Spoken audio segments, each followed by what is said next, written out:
ఎన్నో రోడ్డు ప్రమాదాలు జరుగుతున్నాయి, అవునా? అవి సర్వసాధారణంగా మనకు కనబడుతుంటాయండి. కానీ బాంబ్ బ్లాస్ట్లు జరగబోతూ ఉన్నాయి అనేక ప్రదేశాలలో. ఫైర్ యాక్సిడెంట్స్ జరగబోతున్నాయి అనేక ప్రదేశాల్లో.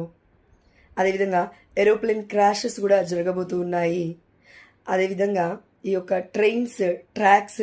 ట్రాక్స్ తప్పి మరి కొన్ని ఆ యొక్క ట్రైన్స్ కూడా క్రాష్ అయ్యే ప్రమాదం చూపిస్తూ ఉన్నాడు పరిశుద్ధాత్మ దేవుడు. కాబట్టి దానియేలు దేవుని ప్రార్థిస్తే దర్శన వరాన్ని ఇచ్చాడు.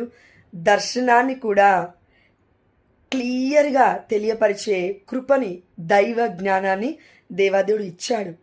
పరిశుద్ధమైన గ్రంథం మనం ఎప్పుడైతే ఎక్కువగా చదువుతామో పరిశుద్ధాత్మ దేవుడు ముందుగానే మనతో మాట్లాడతాడు. ఎందుకు?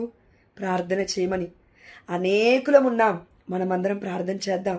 అనేక మంది పసికందులు చనిపోబోతున్నారు. అనేక మంది బిడ్డలు చాలా భయంకరమైన రోగాల ద్వారా, అంటు వ్యాధుల ద్వారా చనిపోబోతూ ఉన్నారు. నా వరకు రాలేదు కదా అని అనుకోద్దండి. మనమందరం కూడా సిద్ధపడాలి. ఎందుకంటే సొలొమోను జ్ఞానగ్రంథం 16వ అధ్యాయం 12వ వచనం సెలవిస్తుంది, మూలికలు కానీ మందు కట్టులు కానీ వారి యొక్క జబ్బును నయం చేయలేదు, కానీ ప్రభు ఎల్లరి వ్యాధిని నీ వాక్కే వారికి స్వస్థతను దయచేసను, వారికి ఆరోగ్యము దయచేసను. ఆమె నాడియా.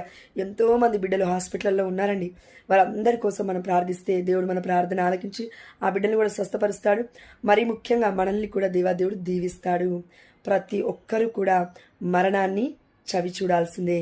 ప్రతి మానవుడు కూడా మరణాన్ని చవి చూడాల్సిందే. ప్రతి మానవుడు కూడా మట్టిలో మట్టయిపోతాడు, మన్నైపోతాడు. దేవుడి మహిమార్థమై మనం జీవించగలగాలి. ఇది మనం గుర్తుపెట్టుకోగలగాలి, మర్చిపోకూడదు. దేవుడికి మహిమ కలుగుగాక. అందరి కోసం మనం ప్రార్థిద్దాం, అందరం కలిసి మనం ప్రార్థిద్దాం.